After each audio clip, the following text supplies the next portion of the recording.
ماں نے کبھی مرحب کیے مرحب سے کہا تھا، تو لاکھ بہادر ہے مگر اس سے نہ لڑنا، میدان میں آ جائے، میدان میں آ جائے اگر کوئی یہ کہہ کر حیدر ہوں میں حیدر، سجی ہے بزم مودت چلو غدیر چلیں، چلو غدیر چلیں، چلو غدیر چلیں، اگر نبی سے ہے الفت چلو غدیر چلیں، چلو غدیر چلیں، چلو غدیر چلیں، سجی ہے بزم مودت چلو غدیر چلیں، چلو غدیر چلیں۔ بسم اللہ الرحمن الرحیم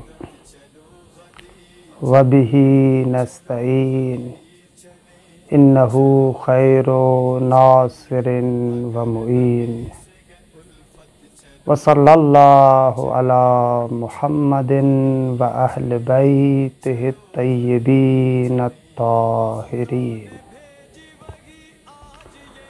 اما بعد فقد قال اللہ سبحانہ وتعالی فی کلامہ المجید۔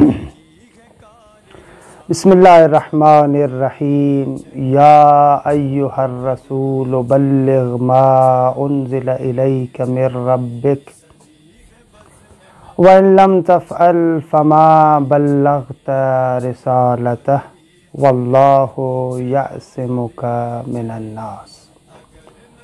پروردگار عالم آپ تمام ناظرین کی توفیقات خیر میں اضافہ فرمائے۔ الحمدللہ ہماری گفتگو غدیر کے بارے میں تھی۔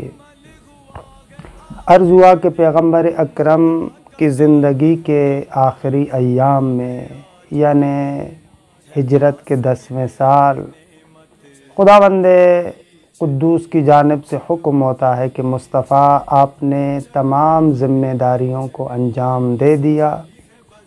2 ذمہ داریاں ایسی ہیں کہ جن کو ادا کرنا ہے، ایک حج ہے اور ایک ولایت علی ابن ابی طالب کا اعلان ہے۔ اچھا، پیغمبر اکرم نے حج آخری انجام دیا اور لوگوں کو بتایا، لوگوں کو مناسک حج سکھائے۔ اب آہستہ آہستہ پیغمبر اکرم حج کے بعد مکے سے باہر نکلنا چاہتے ہیں، مدینے کی طرف واپس آنا چاہتے ہیں۔ یہاں پر معمولاً ایک سوال مطرح کیا جاتا ہے اور اٹھایا جاتا ہے کہ اگر واقعاً ولایت امیر المؤمنین اتنی اہم چیز تھی تو اس کا اعلان حج کے دوران پیغمبر اکرم نے کیوں نہیں کیا؟ ظاہر سی بات ہے کہ اس حج کے موقع پر تو سارے کے سارے افراد جمع ہیں، سب لوگ موجود ہیں اور بہترین فرصت ہے کہ اس جگہ پر امیر المؤمنین کی ولایت کا اعلان کیا جائے۔ آخر کیوں پیغمبر اکرم واپسی پر جحفہ سے 3-4 کلومیٹر آگے جو غدیر خم نامی جگہ ہے اس کا انتخاب کرتے ہیں؟ اس کے بارے میں عرض یوں بھی کیا جا سکتا ہے کہ اگر حج کے موقع پر اسی جگہ پر پیغمبر اکرم امیر المؤمنین کی ولایت کا اعلان کر دیتے تو ہو سکتا ہے کہ یہ حکم جو اتنی تاکیدات کے ساتھ ہے، جو اتنی اہمیت کے ساتھ بیان کیا جا رہا ہے، وہ کہیں حج کے اعمال اور مناسک کے اندر غائب نہ ہو جاتا۔ یہ ہو سکتا تھا کیونکہ وہاں پر بالآخر پیغمبر اکرم حج کے مناسک سکھا رہے ہیں، حج کے مختلف چیزیں بتا رہے ہیں، اس کی مناسبت سے مختلف چیزوں کو لوگوں کو آگاہ کر رہے ہیں۔ اگر اسی جگہ پر اس ولایت کا بھی اعلان ہو جاتا تو وہ اہمیت سامنے نہ آتی، تاریخ کے حافظے میں اس طریقے سے محفوظ نہ ہوتا جس طریقے سے آج محفوظ ہے. کہ بہرحال غدیر کے واقعے کے بارے میں کوئی کچھ بھی کہے، عالم اسلام میں ہو سکتا ہے کوئی بندہ آ کر حدیث غدیر کے معنی کے بارے میں مختلف نظریہ رکھتا ہو، لیکن حدیث غدیر کے تواتر میں خود ہمارے برادران اہل سنت نے بھی شک نہیں کیا. برادران اہل سنت میں سے بہت سارے منصف علماء نے خود حدیث غدیر کے تواتر پر کتابیں لکھی ہیں، اور موجودہ زمانے میں تو خود ڈاکٹر طاہر القادری کی آپ کتاب اٹھا کر دیکھیں، السیف الجلی علی منکر ولایت علی، کہ یہ پورا رسالہ انہوں نے اس بات کے بارے میں لکھا کہ حدیث غدیر کس طریقے سے نقل ہے. تو بہرحال اس طریقے سے اتنے اہتمام کے ساتھ جو آج تاریخ کے حافظے میں غدیر کا واقعہ محفوظ ہے، یہ اس وجہ سے کہ اس کا جداگانہ طریقے سے اہتمام کیا گیا. اگر اس کو حج کے موقع پر اسی جگہ پر ضمناً اسی طریقے سے بیان کیا جاتا تو یہ اہتمام باقی نہ رہتا. اور پیغمبر اکرم چاہ رہے تھے کہ یہ بات یہ بہت ہی اہتمام کے ساتھ بیان ہو، اور ایسے ہی ہوا. مزیدار بات یہ ہے کہ پیغمبر اکرم جس طریقے سے مکہ سے نکلتے ہیں تو مکے کے لوگ بھی رسول اللہ صلی اللہ علیہ وآلہ وسلم کو وداع کرنے کے لیے، خدا حافظ کہنے کے لیے پیغمبر اکرم کے ساتھ مکے سے باہر نکلتے ہیں. پیغمبر اکرم آتے ہیں کہ بہرحال ان تفصیلات میں نہیں جاتا جو روایات کے اندر بیان ہوئی ہیں. جحفہ نامی مقام تک پہنچے. جحفہ سے تھوڑا سا آگے چلے، 2-3 کلومیٹر جیسے ہی آگے چلتے ہیں تو وہاں پر ایک چشمہ ہے.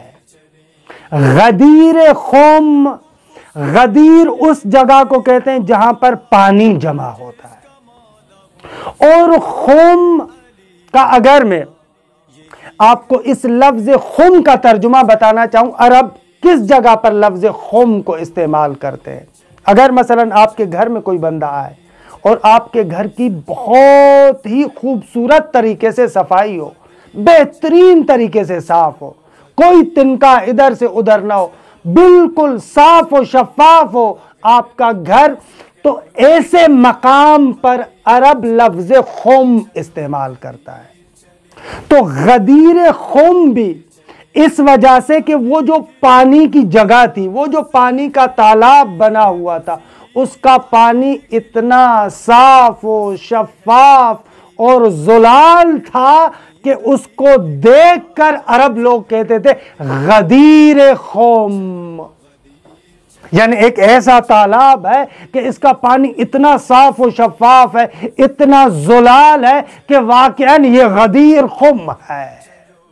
پیغمبر اکرم اس جگہ کا انتخاب کرتے ہیں. بہرحال اہل معنی تو اس جگہ سے بھی بہت سارے نقطے سمجھتے ہیں کہ پیغمبر اکرم نے جس طریقے سے اس غدیر خم کا انتخاب کیا، یہ بتانا چاہتے ہیں کہ جس طریقے سے یہ تالاب جو اتنا زلال ہے، اتنا صاف و شفاف ہے کہ اس کے اندر ذرہ برابر آپ کو میل کچیل نظر نہیں آ رہی، تو ہم بھی اپنا وارث ایسا انتخاب کرنا جا رہے ہیں کہ جس کا کردار بھی اتنا صاف و شفاف ہو، اس کے کردار پر بھی ذرہ برابر دھبا نہ ہو، نہ کفر کا نہ شرک کا، کسی کے سامنے کبھی نہ جھکا ہو، ایسا ہم جانشین بنانے جا رہے ہیں.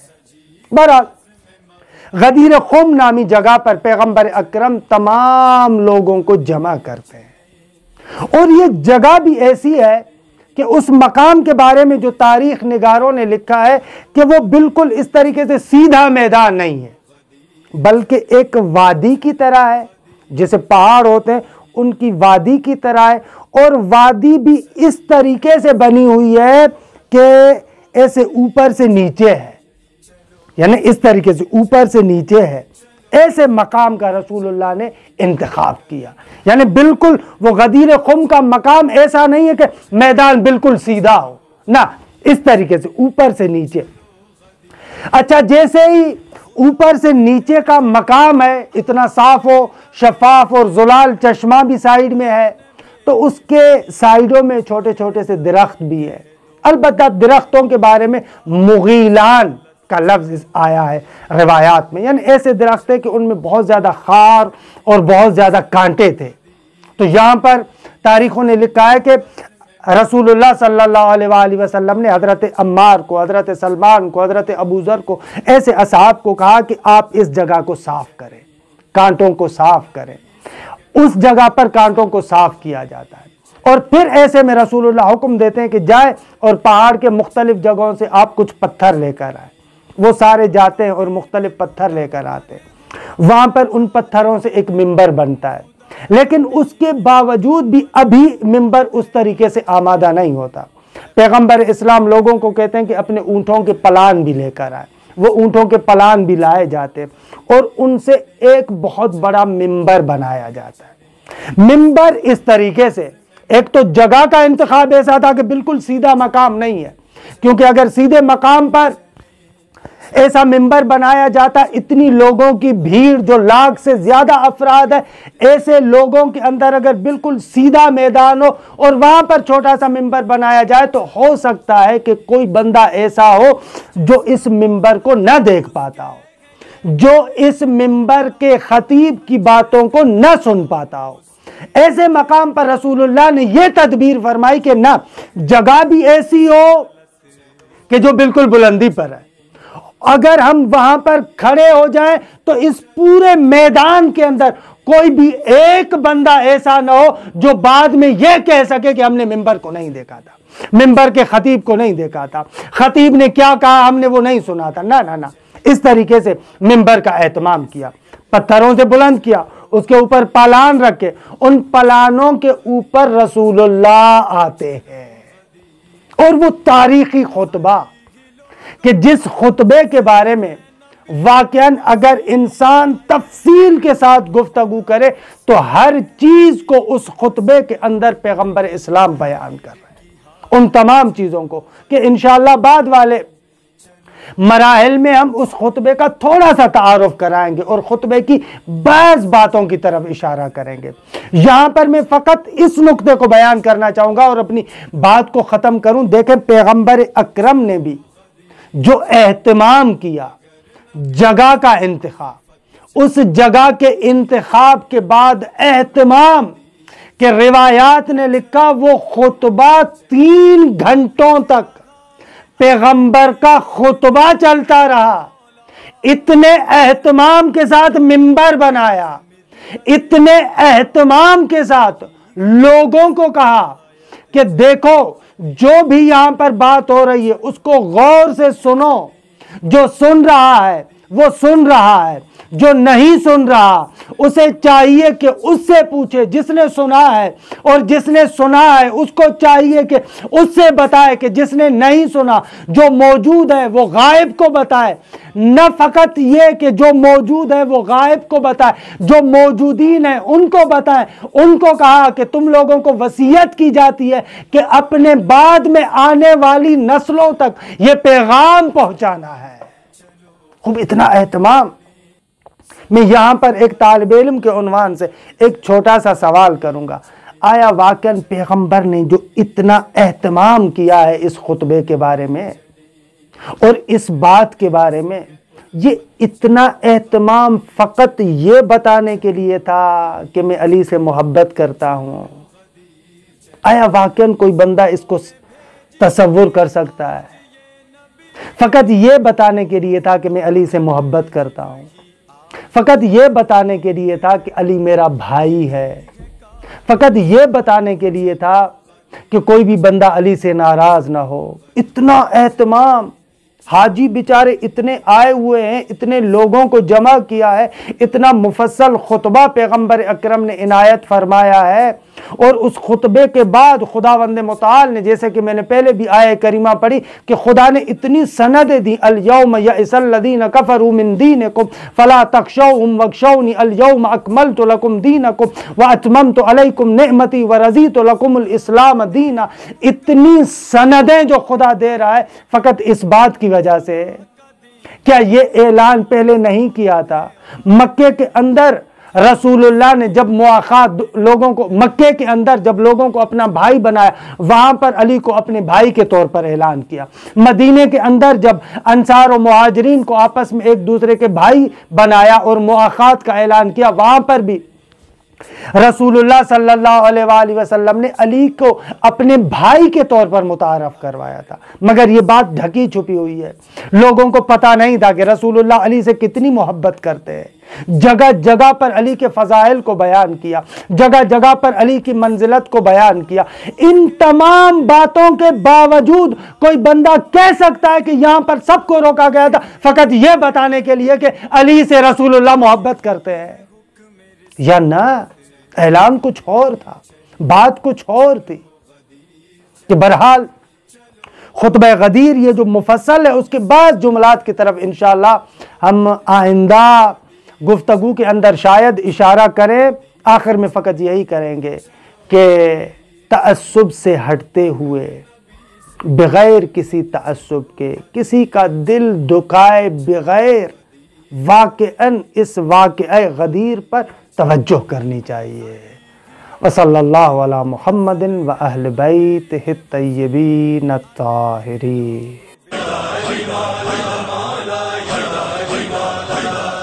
ماں نے کبھی مرحب کیے مرحب سے کہا تھا، تو لاکھ بہادر ہے مگر اس سے نہ لڑنا، میدان میں آ جائے، میدان میں آ جائے اگر کوئی یہ کہہ کر